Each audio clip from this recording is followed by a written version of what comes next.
Here is one of the most important questions you can ever ask about yourself, as well as those with whom you interact. The question is simple, and it tends to divide people into two groups, as you'll soon see. The question is, what drives you? Are you driven by philosophy, or are you driven by conformity? In other words, are you driven by internal principles? So by philosophy, I mean principles or a guide. It could be a guide of ethics or a guide of mission principles, some kind of internal guide that you apply consistently across the board. Or are you driven by social conformity, which means peer pressure, getting along, going with the crowd, even if the crowd is inconsistent? And there's a great example of this that we've seen recently. Someone went out and filmed a video of millennials responding to these tax reform suggestions. And the tax reform suggestions were described to them as being Bernie Sanders tax reform ideas. And when they were presented as being Bernie Sanders ideas, these young people said, oh, these ideas are awesome. They sound awesome. We're going to increase the child tax credit. We're going to increase the deductions for healthcare expenses. We're going to lower the tax paid by lower middle income people, because they thought it was a Bernie Sanders plan. So they said, this is awesome. Yeah, we're all in favor of this. Well, it turns out that was the Donald Trump tax plan. And of course, these young people, if they had been told that this was the Donald Trump tax plan, they would have immediately opposed it. Why? The answer is because they are not driven by principles. They are driven by social conformity. They have been trained, indoctrinated even, to hate everything that comes from Donald Trump, without even considering the merits of the idea. And they've also been simultaneously trained to love everything from Bernie Sanders or Hillary Clinton, let's say, without considering the merits of the idea. Now, personally, I have no respect, zero respect, for individuals who are driven by conformity rather than philosophy or principles. And in fact, you will tend to find that people who are driven by principles tend to be, on the political scale, they tend to be conservatives or libertarians. Democrats or progressives tend to be driven by social conformity because they lack principles. They don't have a set of ideas or a set of beliefs that they apply equally across the board. They simply go with the flow. They go with whatever happens to be popular at the moment. Or they go with whoever happened to propose that idea, such as the Bernie Sanders tax plan suddenly being acceptable to them because it came from Bernie. Now, here's the danger in a democracy. If you have people who are now hyper-connected by social media, and the vast majority of them are driven by social pressures, i.e. conformity, you end up with a system where bad ideas can become very popular and therefore widely supported by individuals who are not driven by internal principles. That's what we have in many ways in America right now, is a kind of a dangerous situation where the mindless masses can be convinced to go along with something solely because, well, it's a popular idea. And a great example of this was net neutrality. Net neutrality, which is, of course, government regulation over the internet, which had not been regulated for its entire existence until the year 2015, when Obama announced net neutrality rules, which really should have been called maybe net equality or net regulation by the government. The name was misleading. It's not neutrality at all. It's actually regulation. But this idea became very popular among the techno crowd, people who are hyper-connected on social media and very active on the internet and so on. This became a very popular notion that the government should step in and force ISPs to treat all traffic equally and to thereby avoid censorship. Well, what these people weren't told is that this was actually government oppression of what used to be a free system. And so it was ripe for abuse under net neutrality for government to come in and say, oh, you can't offer special savings to people. You can't offer free services. You can't offer different kinds of deals and packages that might benefit consumers because that wouldn't be fair to this other competitor over here.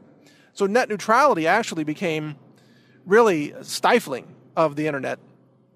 But because so many people had been brainwashed into thinking that this was a great popular idea, they did not apply principles to their logic on this. They didn't think to themselves, hey, should the internet be free from government regulation, or should the internet be heavily government regulated? Most of the people who supported net neutrality, actually what they want, if you really dig down to it, is they want the internet to remain free. So in terms of the principles, they would have supported ending net neutrality. But in terms of popularity and conformity, they demanded that the government keep it in place. That is just one demonstration of the kind of danger that can emerge from this situation where people are driven by social conformity rather than logic and reason. Another great example of this is the current transgender debate and the gender spectrum. As we're told, it used to be taught that gender was binary. You're either male or female. And of course, that's exactly how nature designs you. You're either male or female. You're born male or you're born female. You're not born somewhere in the spectrum. And you're certainly not born gender neutral to be assigned a gender later on. But now the transgender community and the liberalism just across the board says, no, there's a wide spectrum of genders, which means essentially there is an infinite number of genders now. An infinite number, because you can be anywhere between male and female, or even off the scale for people who think they're trans animal creatures now. They think they're fairies or unicorns or leopards. You know, you've heard of trans animalism, right? There's also trans racialism, I guess is the way to pronounce it, where white people think they're black, for example. Some black people think they're white, and so on. There's trans everything at this point. There's even transhumanism, where people want to merge with the machines. They want to become a computing system. They want to join the neural network in Google or something. So now we're told that, you know, logic and reason doesn't apply anymore in terms of biology, XY chromosomes, and genetics, that instead people can simply magically wish to be whatever they want to be. You could be a lesbian elf. You could be a bisexual orc. You know, we can combine Lord of the Rings now with transgenderism and the gender spectrum, and we can come up with all kinds of things. You can be a polyamorous, hermaphroditic dwarf from Lord of the Rings who tunnels under mountains and has sex with fairies. I don't know. The point is that it can be anything now. And so why is this being accepted in certain sectors of society? Because it has become a popular idea, not because it's rooted in any kind of philosophical foundation. That's my point. I'm not here to criticize transgenderism itself, because I am, by the way, a social libertarian. I feel like people can be whatever they want, you know. Just don't require me to share in your delusion. You can be a lesbian elf if you want. That's totally your deal. You can dress that way. I don't care. Just don't require me to recognize that as being real when it's your fantasy. So, but the transgender community, you see, wants everyone to share in the fantasy. They want everyone to conform to their demands. So they have a demand for social conformity. So it's no longer just philosophy versus conformity. Now it is a demand that everyone conform to their populism in terms of their social conformity demands are now placed on everyone else. So by doing that, they are taking away your freedom. You no longer have the freedom in our society to say, no, you don't believe in transgenderism, or you don't believe in lesbian orcs and bisexual gay fairies or whatever. That you no longer have the right, according to the conformity demands of the left, you no longer have the right to say, to reject those ideas. Even if you are rooted in a principled belief system. Let's say you believe in the Bible and you understand Sodom and Gomorrah, and you believe that the Bible says that two men should never have sex with each other. So you believe, let's say, that being gay is a sin, a violation of God, or that having sex with an animal or a corpse is a violation of God, whereas some people on the left believe that having sex with an animal or a corpse or a child is totally okay because love wins. But you don't believe that, let's say. Well, you will then be attacked because you have your principles. And because principles are no longer accepted when the predominant belief system of society is social conformity. Now, your principles earn you the label hater. You will be labeled as someone who is engaged in hate speech because you are principled and because your principles do not align with the delusions of someone who thinks that they're a Tibetan snow leopard, maybe a lesbian, polysexual, half-alien lizard hybrid Tibetan snow leopard, for all you know. They believe that. And since you don't believe that that's what they are, you are now condemned for engaging in hate speech. You see how this works? Because reality has been rejected. Philosophical foundations have been rejected. The only thing that is now acceptable to the progressive society is shared delusion. And you must share whatever delusions are popular at the moment, because those delusions can shift. This is another big point in all of this. The delusion that they are pushing today can shift tomorrow. And if you don't flip with them, then you may find yourself on the receiving end of condemnation because you didn't keep up with the times. You didn't shift your delusions at the same time that they shifted their delusions. As a great example of this, when I went to college, which was, a few decades ago, we used to have, in the student cafeteria, we had, Taco Day. And Taco Day was a celebration of Mexican cuisine. We would have tacos and burritos and, enchiladas and all kinds of other things that are common in Mexican cuisine. And nobody thought Taco Day was racist. No one came in making fun of Mexican people. People actually enjoyed Taco Day. It was just a celebration of a different kind of food. And I remember going to international food festivals at my university where I went, and we would try food that was Indian food, and we would try food that was Thai, and have Chinese food, Japanese food.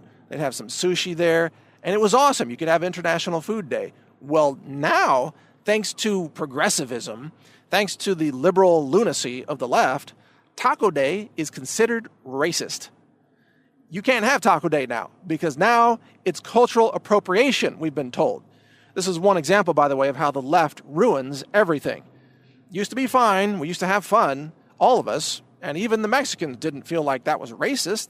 They felt like this was awesome, getting to share their cuisine with the Americans. And we all had fun on Taco Day. It was awesome. But now, it's racism. You can't have Taco Day. You can't have Chinese Food Day. You can't have Japanese Food Day. So what? Every day is Hamburger Day now? Really? Is that all that we have to offer? Because we have to be conforming with the social demands of the intolerant left, which says Taco Day is racist. Look at every Halloween now. You can't even wear a costume that's Mexican looking. You can't have a Mexican costume. You can't even have an American Indian costume, Native American. You can't dress up like Pocahontas or a Native American male. And I happen to be Native American, by the way. But if I showed up wearing a Native American Halloween costume, people would condemn me for cultural appropriation, even though I'm Native American. They would judge me and condemn me because they've now been trained that Halloween costumes are all racist. You see what so-called tolerance of the left has brought us? Now everything is a hate crime. Well, everything except the conformity of the left. Now, can you go to a party as a transgender? I don't know. Maybe that's going to be loved this year, or maybe it's going to be hated and condemned this year. The point is, you can't keep up with the delusions of the left. No one can. You can't keep track of which delusions have their approval this year versus next year because they have no principles. There's nothing that you can count on. There's nothing that's stable in terms of what to believe and what to think and what to feel and what to say. There was one day on, was it Jimmy Kimmel, where they announced that President Trump had fired James Comey from the FBI. And the audience cheered and cheered and cheered. They loved it. Oh my God, thank God James Comey has been fired, because for the weeks leading up to that, all the left-wing audience had been told that James Comey was an evil person because he had that press conference about Hillary Clinton, in which he actually exonerated her, by the way, but they had been told that Comey was a horrible person. And so when Trump fired Comey, they cheered. Well, then the host, I don't remember if it was Jimmy Kimmel or someone else, the host said, no, wait a minute. That's a bad thing. James Comey is a good guy. You're not supposed to cheer this. You're supposed to hate it. And the audience was confused. And they had to rethink, and they had to be told now what to hate. Because they had just reacted like normal people who thought that James Comey was a horrible person, and they cheered the firing. But they were corrected, you see. They were corrected by the social engineers, which is the late-night comedians. And it's not just Jimmy Kimmel, it's Stephen Colbert. And come to think of it, I think it was Colbert's show where that took place. So you see, there are no principles in the minds of leftists. There are only demands for obedience. You have to hate who you're told to hate. You have to love what you're told to love. You have to scream racism and hater at those whom you are ordered to scream that toward. This is what it has come to. Meanwhile, those people who have principles are derided as bigots and racists. People who follow the Bible, for example, have a very strict set of principles. It's called the Ten Commandments. They study ethics. They study morals. They have their principles. Now, you might not agree with every one of them, but you can't argue that they're not principles. They're very principled people. They have more principles than leftists, or atheists for that matter. So my point, I'm going to wrap this up, is that if we want to have a society in which we can all get along with each other, we really have to look at honoring principles and reflecting principles and even just adopting our own principles. It is a dangerous thing to have a society where there are no principles. That's, by the way, that's called communism.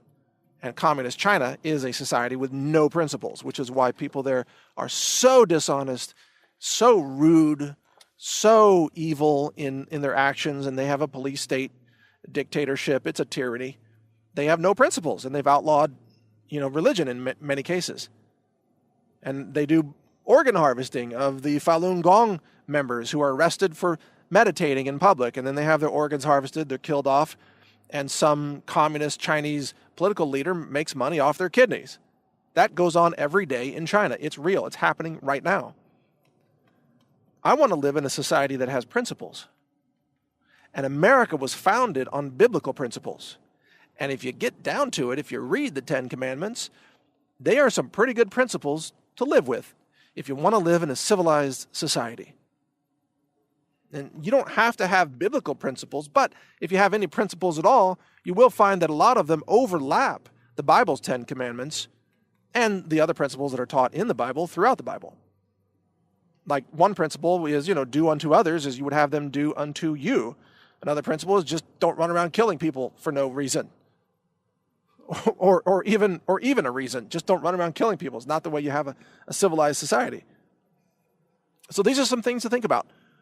I am a person of principle. I have very strict principles that I apply universally in any context. And more importantly, one of my principles is that I demand others around me also be principled people, or I refuse to interact with them. I'm only interested in being around people who have principles, and that's one of my principles. So if this makes sense, if this is interesting stuff, you can hear more of my podcast at healthrangerreport.com. If you like my principles, read my articles at naturalnews.com. And I also run healthrangerstore.com, which has very deeply ingrained principles of clean food. We have a laboratory that tests all our products. We have over 600 products, everything from laundry detergent to superfoods, nutrition, things to enhance your life. And we manufacture those items using our principles of honesty, integrity, cleanliness, honest raw materials, lab tested, certified organic manufacturing, all of that. We are very principled. If you want to enjoy the benefits of those principled products, visit healthrangerstore.com. I thank you for your support, and I hope that you choose to live a life with principles, because I sure do.